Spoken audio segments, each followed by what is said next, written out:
mean, there's all kinds of perks besides things, just like the constant travel and you get to see different places. But then again, we're locked into certain places for long periods of time. Like I'm technically in Prague, but I'm in Paris right now. That's just because I'm working in Prague, but being that Sherry's in Paris, I have the opportunity to fly over because it's only a 2 hour flight from Prague to Paris.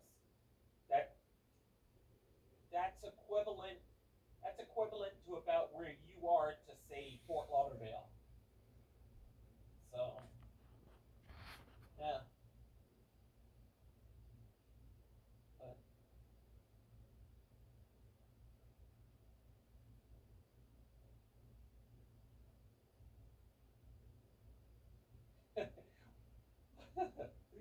what it is I wouldn't put you into anything that I felt that you couldn't do.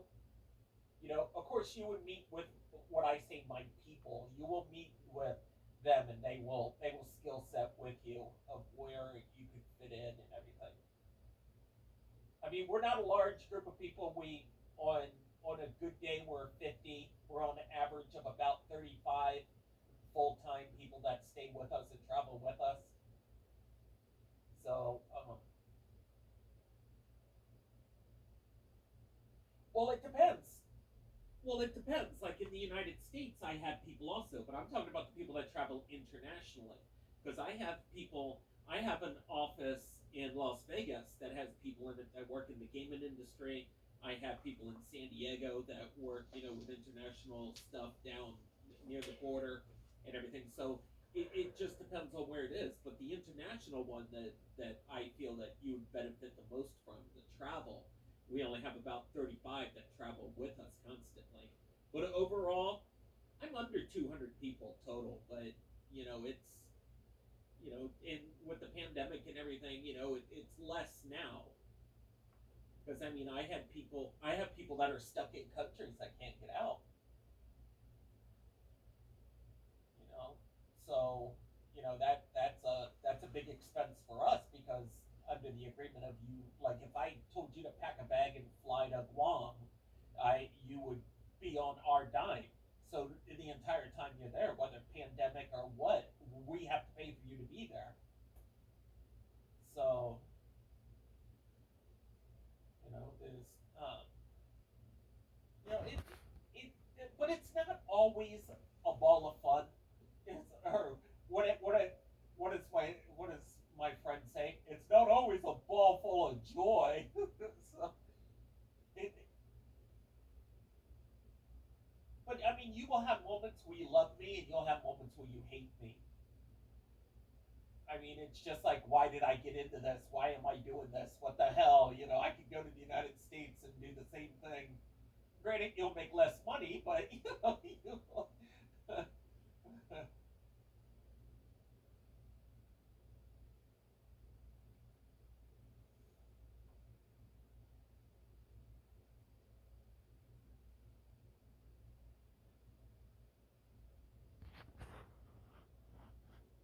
well, it seems like your employer would want you to come forward and discuss that with them. They would be like, it would be advantageous for them to do that. Why would they want somebody that's not, that they're not using their potential, or somebody that wants to, do things?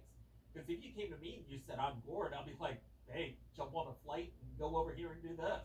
You know,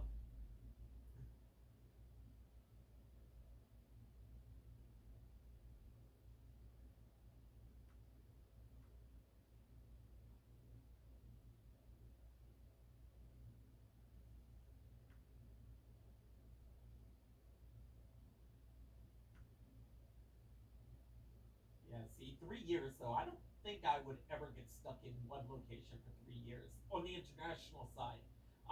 Domestically, sure, we're stuck in San Diego, we're stuck in Vegas. You know,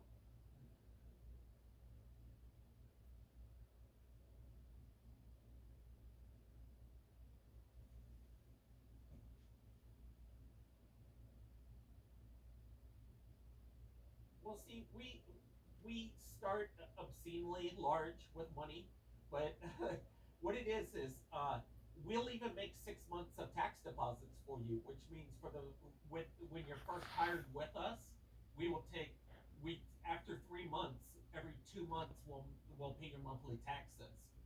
So for 6 months, so it would be what we do is we span it out over a year, so every other month for a year. So that's 6 months out of the year you get tax-free income. So So you like your first year, like I said, after 3 months, your first year, 6 months of that would be tax free. And the thing about that is we pay you in local currency. If you're in Europe, you're making euros, which to the dollar, I believe it's about $1.50 for $1 in the United States. So yes, yeah, but then we have a base rate of what we would pay you. But then if we're in a country like Zimbabwe or something where the currency is like one of our dollars is 100 of theirs, we would compensate for that. We wouldn't be like, well, you're in Zimbabwe and it was $100 for every one of ours, so you got $5. Here's your check. Yeah. Well, no, and we usually don't deal with countries like that. Like in Brazil, we were in Sao Paulo, Brazil, and we were making money, but we were being paid by the government there in their currency, and we had to go back and renegotiate the contract because there is situations like that of where you go to bed with $1,000 of Brazilian money, and you wake up and it's not worth anything because they changed the currency overnight.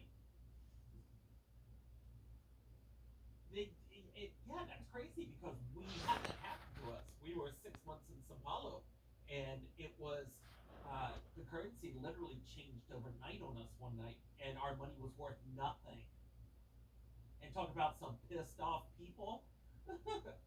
My phone started ringing at 6 a.m., but it didn't stop until probably 6 a.m. the next morning.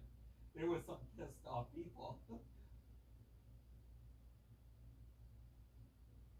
Because what I try to do is, well, first of all, we guarantee payment no matter what. I mean, as a human being, I mean, you do a service for us, you're going to get compensated. So, if in a situation like that is that we just go back on our business insurance and do something for it. But yeah, as far as the Brazilian government, matter of fact, we never delivered the software package we were working on for them because of that. So I have about 3.5 billion lines of code written in Brazilian Portuguese that I can do nothing with.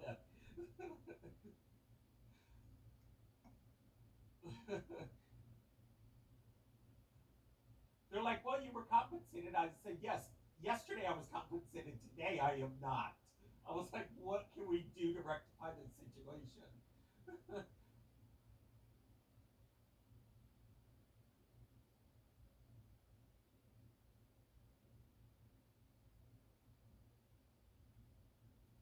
It is, but it isn't. You know what I mean? In other words, like Prague. I've been in Prague for what, a little over a month now. See, you can get locked into a place, but the thing about it is especially if you decide to go with the international section. Once we, because there's a lot of stuff we do that I can't talk about, but once you sign disclosure agreements and all of that, then I can talk to you.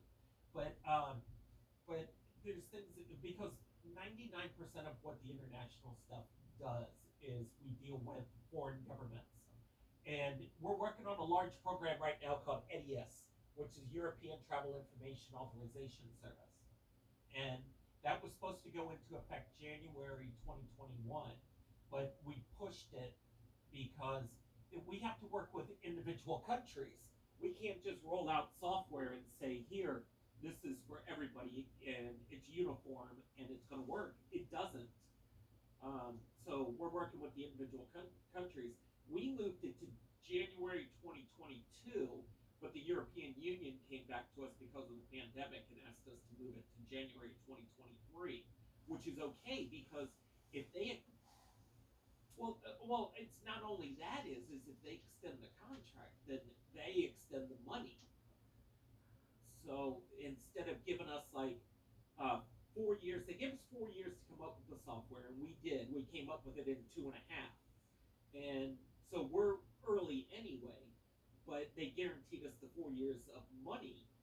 that's great. We got 2.5 years, or a year and a half, I mean, of nothing, just sitting around with our thumbs up our butt, you know. But, well, now they've extended it 2 additional years, which covers it to 6 years. So they funded this project for another 2 years. It's like receiving a grant, being a scientist and receiving a grant. You know, you don't know what to do with yourself. You know, it can be, but the money disappears quick because you're paying for housing and food and all this for all these people. Because if you're if you're traveling, we're not asking you to pay for housing, you know, and things like that. Sometimes I'll get grumpy and be like, "You pay for your own damn food," but you know, it's but so. Well, I mean, it sounds like a fantastic opportunity, but sometimes it just sucks ass. I mean, it does. I mean, you could be in the like the rainforest of Trinidad, okay, and you're like being eaten alive by malaria-laden mosquitoes. Going, what the hell am I doing here? You know, I haven't seen my family in 5 years. No, it would never be that long, but I haven't seen my family in 5 years, and I'm being eaten by mosquitoes, and I'm being paid in Trinidad money, which is like 3 million of U.S. dollars, or you know, like yeah, exactly. But then you get into countries where the money is so great. I mean, well, like anywhere in the European Union or anywhere that does euro, there's there I think there's countries down in the Caribbean that do euros, and there's a few countries like in I believe somewhere in South America there's a country that does euros and things like that. But still that's good. But then you get into countries where their money is just like Dubai, where their money is just insane. I think it's like, I mean, like crazy insane. You could take their money back to you could take $1,000 of their money back to the United States, get like 10,000 U.S. dollars. I mean, yeah, it's like insane. So we try to prolong things like that, but the kingdom of Dubai, or like the kingdom of Saudi Arabia, that just man, they hate Americans, and they will tell you to your face, we do not like you. You steal our oil. Well, I hate to tell you, I have nothing to do with oil, but if I could give it back to you, I will. Would you please step back? Hey, what happened to this 6 foot thing? But I mean, but yeah, Saudi Arabia doesn't like the United States, but their money is so great. But the kingdom, the prince and all of them, they're cheap, very cheap. You know, like they're like, we'll give you 4 days to do this project. Well, normally it takes us 6 months. We will give you 4 days to do this project. And here, we will give you a day of that money now. So, because what I've noticed is over the years is that the United States, matter of fact, hosed me on a large contract one time. But what we're doing now is we're doing thirds, a third in advance, a third in the middle, and a third at the end. Because the United States got me big time on a software program. I mean, they bent me over the barrel and just gave it to me. And I'm like, hey, I'm one of you. Yeah, what happened to employ Americans, made in the USA, and all of that? Yeah, sure, as long as you don't ask for a paycheck in the end.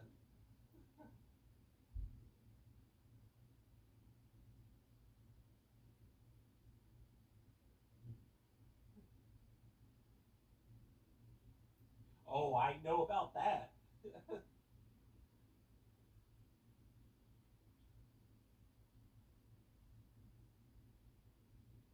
Oh yeah,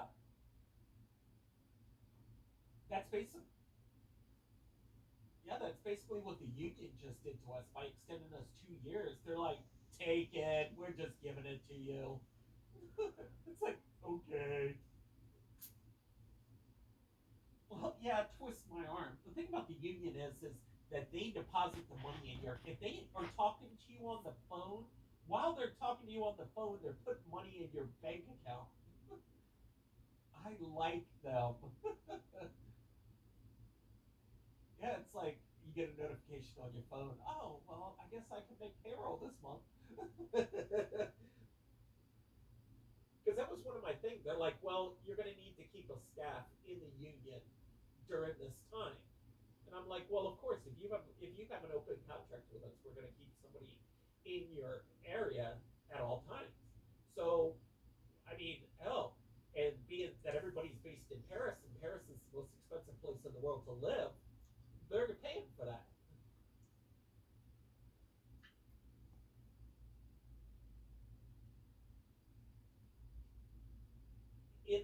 In Europe, yes, because I have an office in Passy, which is in the 16th arrondissement. It's across from the Eiffel Tower. Didn't I send you pictures? Yeah, I have an office in Passy. Yeah.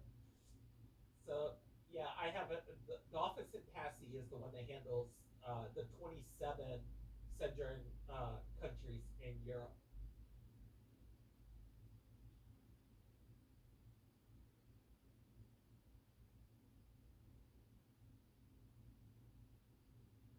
And what I do is I ask people to live in Paris. In other words, that will be your home port, is what I call it. And so, yeah, because if you lived in Paris, you'd be able to jet to Prague on a moment's notice. Because I tell you what, the flight from, say, Boston to Prague is like a 12-hour flight. But if you're in Paris, it's like a 2-hour flight.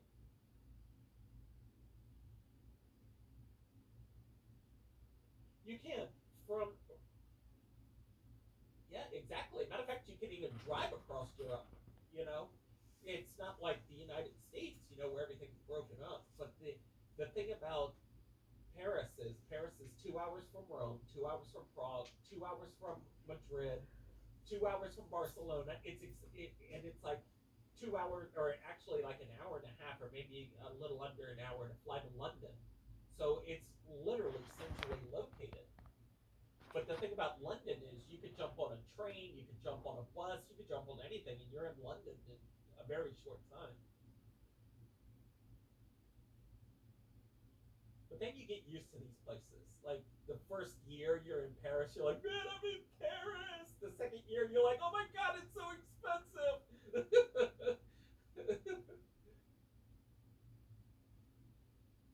Well, see, if you decide to go with the international side of it, because once everything's done, I'll lay everything out and tell you this is what we have, and this is where I feel you'll fit in.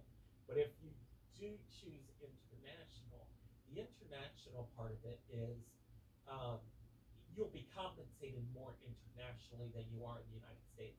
Say in the United States, you can make $500,000 a year. Well, in Europe, you can take that 500,000 and it'll actually be like 750,000 because of you're paid in the local currency.